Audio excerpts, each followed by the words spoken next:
I feel creative control is one of the building blocks for brand solidification. Because if you cannot control your art, then you cannot dictate your narrative. And your narrative is what solidifies your brand.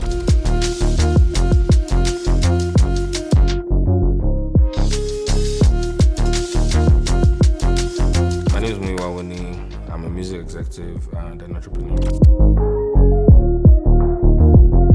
I'm a music manager, I'm an A&R, and I'm also a co-owner of a company that involves a lot of managerial affairs and agency affairs.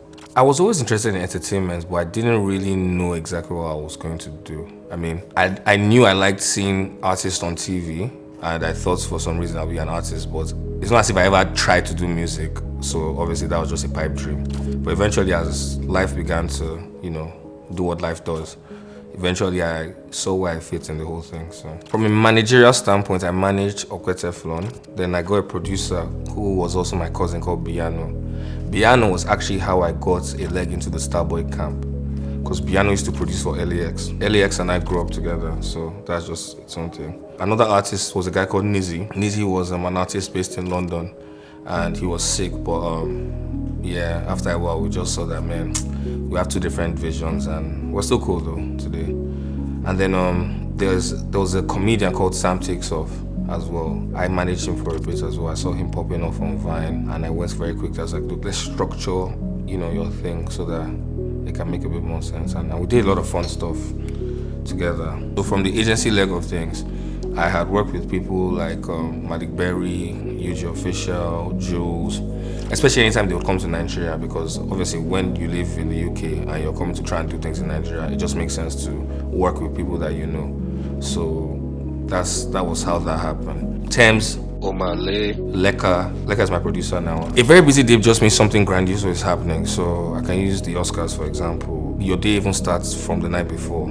You're coordinating a lot of things from a logistics standpoint. Then you're obviously speaking to a lot of major players in the field as well, just so that everything is coordinated for your clients. And then obviously you coordinate things from the standpoint of like what's going on with our styling, what's going on with the PR, what's going on with even down to our seating arrangements, all these kind of things. Obviously videography is very important as well, so you have to factor that in. So all of this you do probably like days before leading to the main day. And then the main day is just a lot of walking around, a lot of helter-skelter. There's that element of things. Then there's some busy days where it's just like music related, where you have to be in the studio all night, because sometimes in the music business, your time starts at night. So that's another thing to consider. But a very normal day, I would say, wake up, pray, go to the gym, come back. I probably have a whole bunch of emails I need to go and check, a whole bunch of phone calls I have to have, a whole bunch of Zoom calls with different stakeholders in the music business. And outside of music, because I also do other things as well, I have to schedule meetings for those things as well. The first thing is the type of person the talent is, because you don't want to do more than what they can handle, right? So you kind of meet them where they are, and also tell them things that they probably should know in order for them to also dream bigger. Me, the way I operate my own business is very God and Jesus Christ based. Do you understand? So my element of attainment has nothing to do with getting things from a physical standpoint, whether it's on a charting kind of P or awards, or it's more like, okay, what is sustainable to help impact community? You understand? Because I feel from what we do, what we're trying to do is establish community and just spread the light of God in general. So from that standpoint, I just meet people where they are and operate from that standpoint, so that eventually anything you get, it wouldn't fill that void unless the goal is external.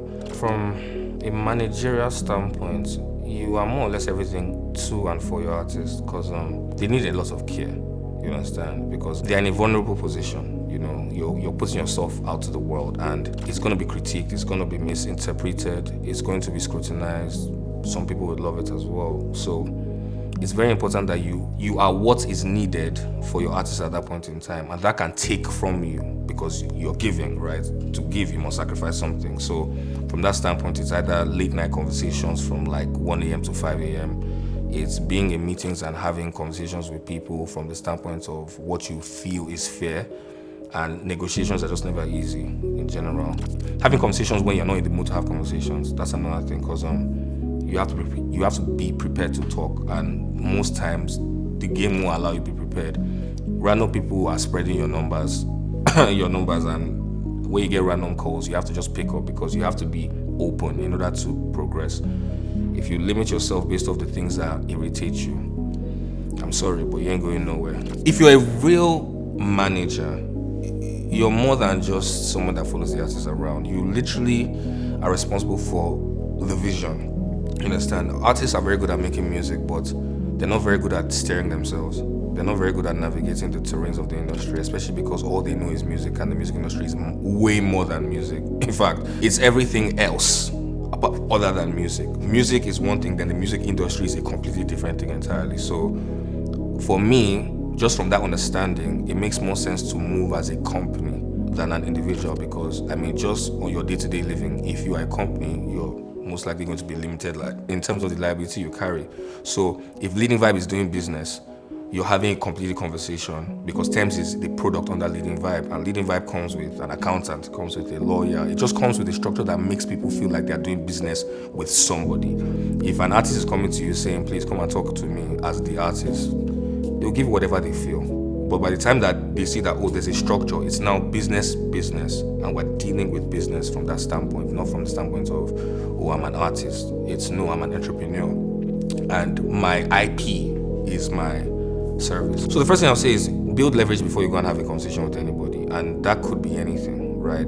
It doesn't necessarily matter if they know what your leverage is, as long as you know. Just stand on what you know and believe in it strongly, and lean with your best foot forward. So for us, one of the things we had the leverage of negotiating with RCA was that we own our first project. That's for Broken Years, because for me, ownership is just very important, right? So that was not part of it. So anybody that wants to do anything from that project has to come to Leading Vibe. That's what I was saying from the beginning.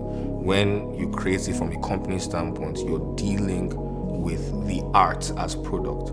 So the IP is the product, which is the music she's made. So it is not Tems you're dealing with, it's Leading Vibe, and you're dealing with the product. I got a call from my lawyer. We're on the set of Coca-Cola, and my lawyer now goes, have you checked your email? I was like, nah, we're working on set right now. And he was like, I think you should check your email. So I checked, and then I saw Epic Records as Future's label. They said, yo, we've done this song called Wait For You. And Drake wasn't on it then. And we would like to clear the record. I heard it, loved it, called Tems, called Wale. We all had a conversation, and we had our terms and conditions. And then we cleared the record. Even before all these things started happening, I had become the person that I am now. I didn't necessarily wait for the opportunities to set my priorities straight. I set my priorities straight, and then the opportunities came, if that makes sense. So it's like I had become the person that could accommodate everything that's happening to me before it happened. From that standpoint, it is who I have become that is guiding me. Like I said, who I have become is attached to God, you understand? It's to Jesus Christ specifically.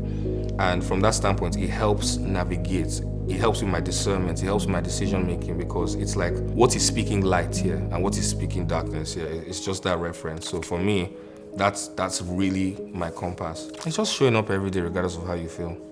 So it's like I pick discipline over motivation every day. If I rely on the way I feel, trust me, bro, I ain't waking up to do nothing. I've never had a 9 to 5, so my life has been a risk. Like, I've never really thought of anchoring on certainty. So I would say the biggest risk I took was just committing myself completely to my dreams. Character over talent, number one. I don't care if you're the most talented person ever. If your character isn't solid, there's only so much you can do.